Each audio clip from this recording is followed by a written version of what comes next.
सगळ्यांना श्री स्वामी समर्थ। आज आपण बनवणार आहोत नारळाच्या खुसखुशीत अशा वड्या। तर आज नारळी पौर्णिमा आहे, तर नारळी पौर्णिमेच्या निमित्ताने तसेच रक्षाबंधन निमित्ताने आज आपण गोड पदार्थ म्हणून नारळाच्या वड्या बनवणार आहोत। त्याच्यासाठी हे मी 3 नारळ घेतलेत। हे बघा, हे असे मी खोवून घेतले, तिकडे बघू शकाल तुम्ही। आज मी तुम्हाला बरोबर अचूक प्रमाणामध्ये खोबऱ्याच्या वड्या कशा बनवायच्या ह्या दाखवणार आहेत।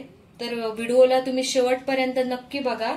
हे 3 नारळ घेतलेले आहेत बघा, 2 आणि 3 नारळ घेतले। तिघांमधले हे बघा, हे खालचं खोबरं घ्यायचं नाहीये, जेणेकरून हे बघा असं थोडंफार हे पडलंय आता ह्याच्यामध्ये खोबरं।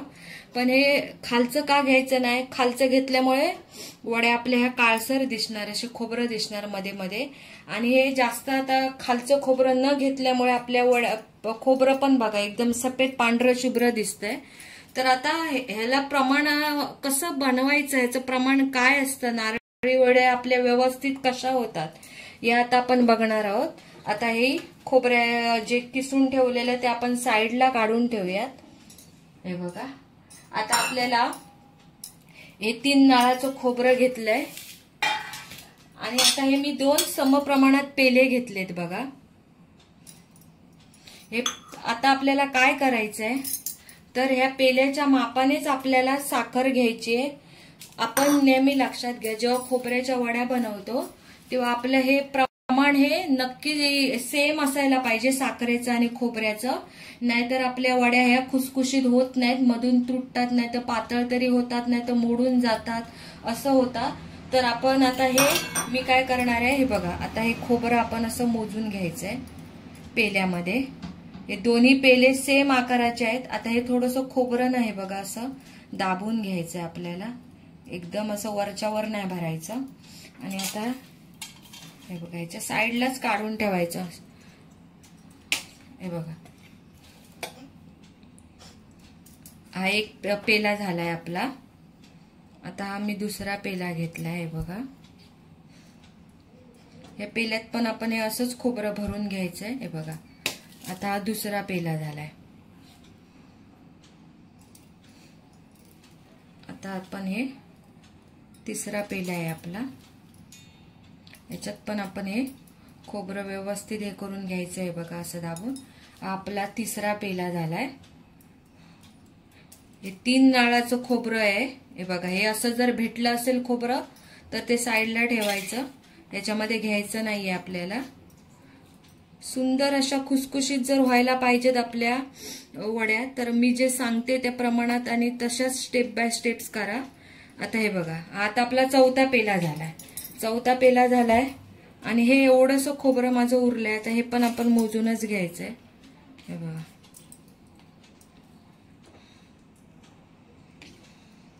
हे बघा, 4.5 पेले झालेत। आता हे आपण सगळं खोबरं ह्याच्यामध्ये मी काढून घेणार आहे।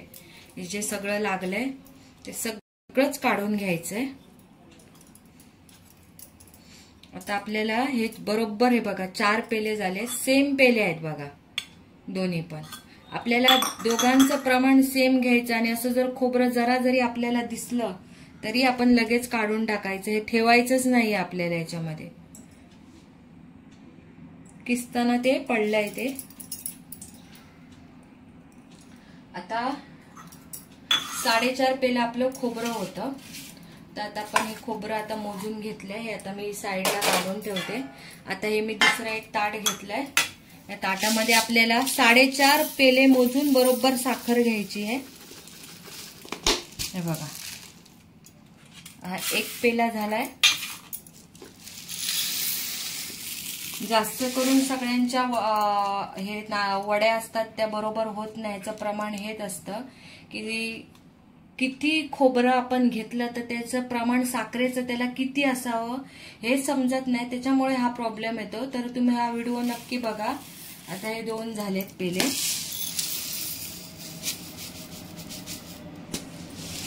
3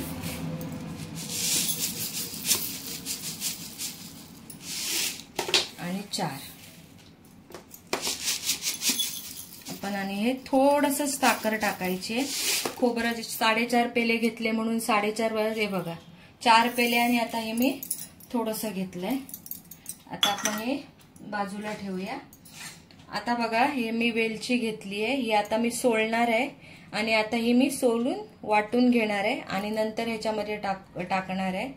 तर आता हे आपलं प्रमाण झालं हे बघा, बघू शकता. परत एकदा बघा, हे मी 4.5 पेले खोबरं होतं आपलं, 4.5 पेले घेतलेत मी, थोडंसं दाबून घेतलंय आणि ही 4.5 पेले साखर आहे. जेवढं आपलं खोबरं असतं तेवढंच आपण साखर घ्यायची आहे, तरच आपल्या वड्या ह्या व्यवस्थित होणार आहे. आणि ही वेलची घेतली, ही पण आता मी वाटून घालणार आहे.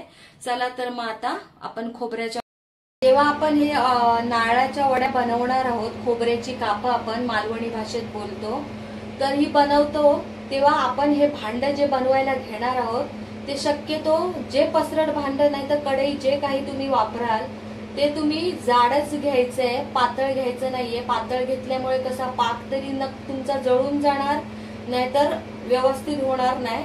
तर अशी जाड घेतल्यामुळे कसं आपल्या वड्या बरोबर होणार आहे. भांडी पण महत्वाची असतात. आता बघा हे मी, आणि जेव्हा पण आपण बनवायला घेऊये वड्या तेव्हा आपला हा गॅस आपण स्लो पण नाही ठेवायचा एकदम आणि फास्ट पण नाही ठेवायचा, मीडियम ठेवायचा आहे. आणि आपल्या फक्त 3 साहित्यामध्ये आपल्या ह्या वड्या बनवून होणार आहे. एक तर साखर, खोबरं आणि वेलची, 4-5 वेलची घेतली आहेत मी. तुपाचा वगैरे इथे वापर करायची गरज नाहीये, नाहीतर ड्रायफ्रुट्स वगैरे घ्यायची पण गरज नाहीये. आता आपण बनवायला घेऊया. तर गॅस आता मी मीडियम ठेवते. तर अगोदर तूप वगैरे काय घालायची गरज नाही आपल्याला. आता ही मी साखर घेतलेली मोजून पेल्याने, ती ह्याच्यामध्ये आता मी टाकणार आहे.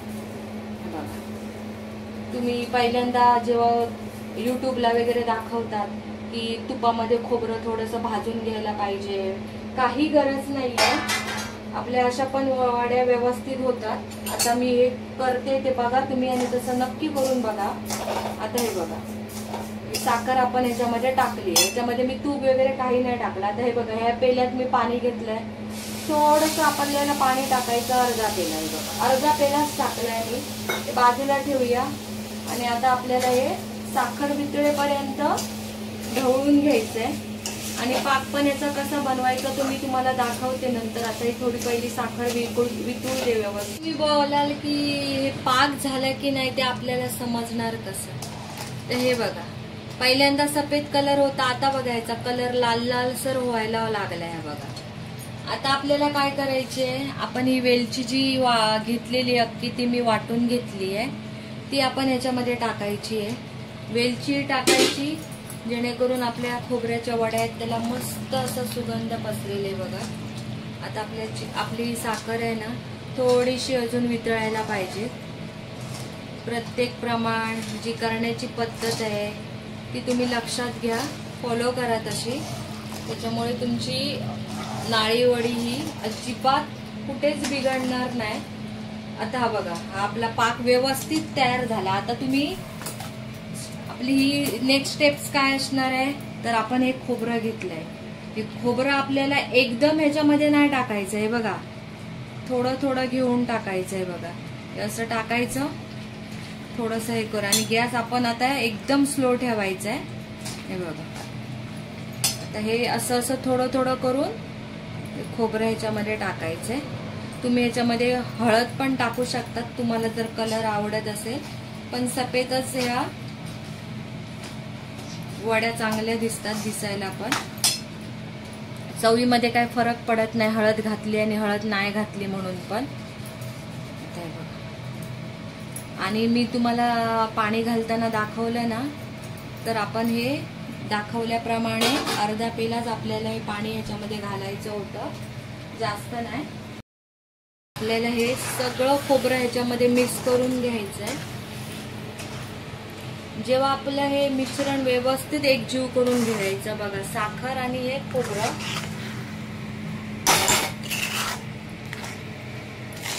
आणि जेव्हा हे होत येणार ना ते आपणच हे असं घट्ट होणार आणि कलर पण ह्याला लालसर येणार. आता हे बघा ह्याच्यामध्ये पाणी आहे बघा, दिसतंय इथे साईडनं पाणी आहे याच्यामध्ये. आता आपण हे थोडा वेळ अजून लागणार आहे आपल्याला. मिश्रण एकजीव होतंय, थोडंसं कलर चेंज होतोय, घट्ट होतंय, तोपर्यंत आपण साईडला काय करून घ्यायचंय, असं एक ताट घ्यायचंय.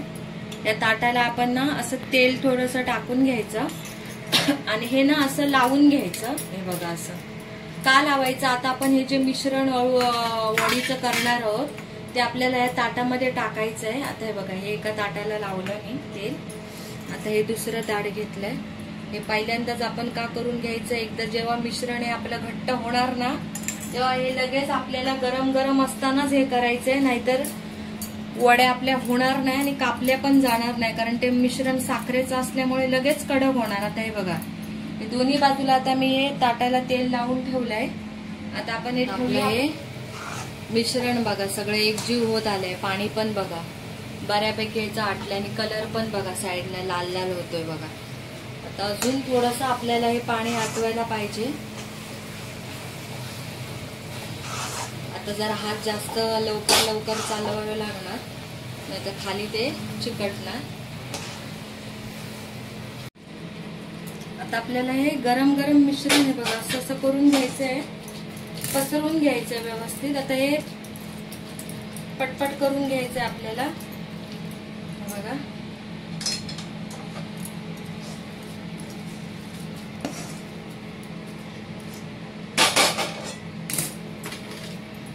आपल्याला गरम असतानाच करायचं आहे बघा, थंड झाल्यावर होणार नाहीये.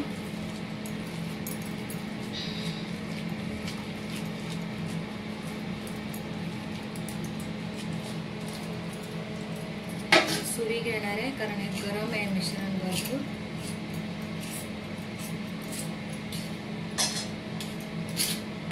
आता आपण हे थोडंसं पाणी घेतलंय, हे थोडंसं हाताला लावलंय. आता हे आपल्याला गरम गरमच असं करून घ्यायचंय, नाहीतर एखादा बघा असं पेला घेऊन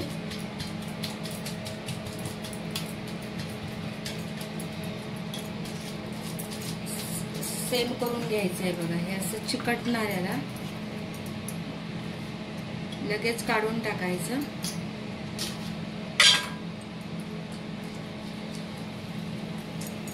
बघा हे गरम गरम असतानाच आपल्याला हे असं हाताने नाही तर पेल्याने हे करून घ्यायचं आहे बघा. आता हे जेव्हा गरम असतं तेव्हाच आपल्याला बरोबर ह्याच्या वड्या बनवून घ्यायच्या आहेत. हे बघा लगेच कडक झालाय, पाक आहे ना साखरेचा, तुम्ही बघू शकतात. हे बघा मी सांगितल्या प्रमाणात, तुम्ही जर प्रमाण असेल सगळ्याचं तर हे बघा, हे गरम असतानाच आपल्याला हे बघायच्या अशा वड्या करून घ्यायच्या आहेत. आपण सगळं असं कट करून घेऊया.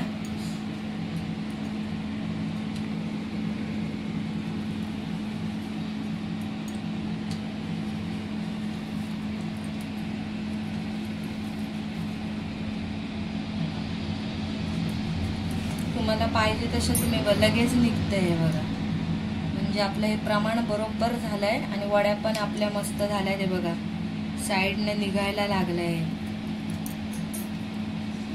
आता हे सगळं प्रमाण आपण असं आहे बघा सुरीने आता व्यवस्थित करून घेऊया. हे बघा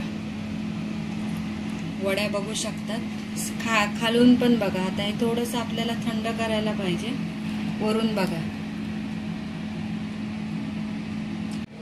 सगळ्यांना श्री स्वामी समर्थ.